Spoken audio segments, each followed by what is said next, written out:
Earlier today, I went to see The Unbearable Weight of Massive Talent, and so let's get into this Nicolas Cage movie review. The Unbearable Weight of Massive Talent stars Nicolas Cage as Nicolas Cage, and he's in a downward spiral in his career, and he decides he's going to retire from acting. But first, he takes a job where he's just going to go to this billionaire superfan's birthday party to make an appearance. The guy's name is Javi, and in the middle of it, he gets kidnapped by the CIA because the CIA say, hey, this Javi guy is this drug lord, essentially like a cartel kingpin, so we're going to use you to infiltrate and find out where this kidnapped girl is that we believe he has kidnapped and hidden somewhere. And this is all kind of weird and puts him in a weird situation because he had made really good friends with Javi, and Javi didn't appear to be this horrible person.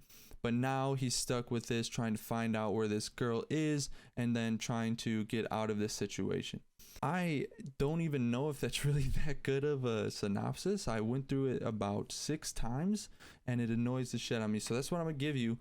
Just if you see the movie, it's not like confusing. It's just for some reason hard for me to explain really what it is. But this is really a buddy film. It's really about Nicolas Cage, going through a situation, deciding to take this last desperate job just to make some money, because at this point he's living on his own in a hotel, but he's in a lot of debt with the hotel, so now he can't even stay there because they locked him out. He's in the middle of a divorce with his wife and his daughter. Him and his daughter don't have the greatest relationship, so a lot of things are just kind of crashing down on him.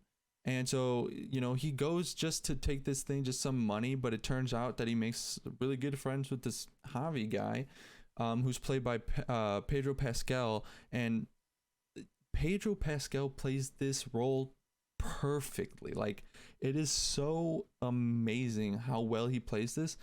And it's great because you can really see the diversity in his roles and just how truly good of an actor he is when you see him in a show like Narcos, which is amazing, by the way. If you haven't seen Narcos, it is my favorite drama show. The Office is still number 1.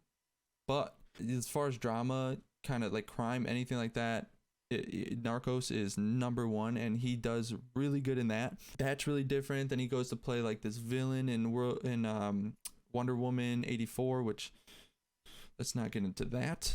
But then he gets into this. It's just all like different things, and he's also the Mandalorian in The Mandalorian. He's just so diverse, and so it's great to see, and he plays this role so amazing. He definitely brings this film up a few points for me just from his performance alone. It's great, and I mean the chemistry between him and Nicolas Cage is great too. So Nicolas Cage does well in his own right. For me personally, every time Pedro Pascal was on screen as Javi, I loved it. The way he plays the role, just how infatuated he is with Nicolas Cage, and how he, through his infatuation, gets Nicolas Cage to rise up. I mean, the big thing in this movie is like Nicolas Cage is the reason why all of his relationships are falling apart is because he's like narcissistic. All he wants to do is talk about himself or watch movies only that he likes, or he's projecting himself onto his daughter and onto his wife or soon to be ex-wife. And then you have this guy, he's at his wit's ends at this point when he goes to take this job, and he's just kind of done with everything. But this guy is like rejuvenating his love for himself, essentially. Like Pedro Pascal is confirming Nicolas Cage's belief is that he's just this phenomenal actor that is worthy of anything. And so it's really, really amazing just how they play together. You really believe just this friendship coming to life, and you can believe it for how fast it happens. You believe it for how fast it happens. There's a lot of comedy in this, a lot of great moments between the two. They really don't overstep on anything. They don't go overboard. They don't run on anything for too long. I mean, I believe the movie's like 1 hour and 47 minutes or so. It doesn't feel even that long. It feels like it moves a lot faster. There's a couple parts that I think could be cleaned up a little bit. For one, I would say in this, Nicolas Cage has like a side character with him for only like 3 or 4 scenes where it's himself as Nicky, and that character is just really, really over the top and cringe. It starts off kind of subtle, then increasingly gets more annoying. And so I feel like they really could have taken that part completely out, just in general. I mean, maybe they didn't because they're like, the movie's already short enough as it is, so we can keep these parts in. Or maybe just to give another sense of his narcissistic side. It's him confirming to himself that he's the greatest. It's a visual cue as to how narcissistic he is. But I think we kind of just get that from the way that his daughter explains it, and just from other situations in the movie, you can kind of tell. So the way he talks about himself, even, you don't really need that visual. Another thing is there's a whole kidnapping part of it, which on one end, I think it's good that it didn't completely derail the movie, which it's funny because it was kind of within the movie pretty meta, because they're making their own movie and they don't want to, and all of a sudden Nicolas Cage brings this up for a certain reason, and they're like, that just doesn't feel right, like it doesn't really make sense. And so they even talk about it in the movie.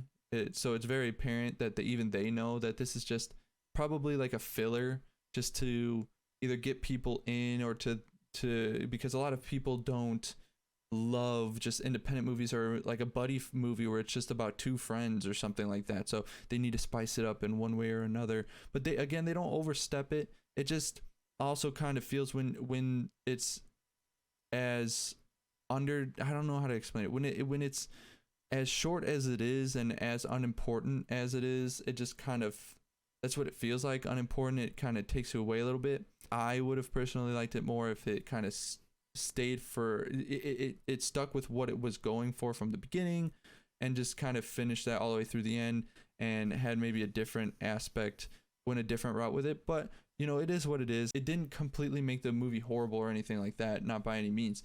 I would just say my biggest gripe was really just that side character that he had of himself to take out. But otherwise, this movie was really fun. It had a lot of laughs. It had a lot of like almost like heartwarming moments, just because of how big of a fan that Javi is, and how like innocent he comes off in this movie. That it's just kind of cool to see that dynamic between the two, and them two having fun. Like you kind of feel the enjoyment through the screen. You feel the aura through the screen as a viewer as to how much fun they're having. And you like want to feel that yourself. You're like watching this, you're like, damn, I wish I had that. If you're just trying to go out and enjoy a movie, just have fun with it, that isn't necessarily a huge popcorn movie, but a little bit of a heartwarming movie, something you can laugh with. Nicolas Cage is obviously making lots of jokes and references to himself and other films that he's been in. So if you like Nicolas Cage, that could be fun for you. There's just a lot of things to really enjoy about this movie, and I really want to go see the Northman, and I'm gonna go see it tomorrow and have a review on it. But if that's not something for you, because that looks like a lot darker and grittier, if you're looking for something much more lighthearted, this is definitely the route to go, and I think you'll enjoy it. With my rating, I'm gonna give this one a 7 out of 10. I definitely recommend to go see it, especially if you like little fun, lighthearted, nothing heavy kind of. I think you'll love this movie. So definitely go check it out, and come back and let me know what you think. But other than that, I'm gonna leave that here. And again, if you want to see a Northman review, that should be out tomorrow, and so check out for that. So subscribe, hit the notification bell, so when that does come out, if you want to see that, you'll see that, or anything else that I come out with. Go ahead and put a like on this video if you liked it. Leave a comment on what you think of the unbearable weight of massive talent, just the Nicolas Cage movie. I think that's kind of how they were promoting it for the longest. So just let me know what you think about it. But with that being said, I hope you have a great day.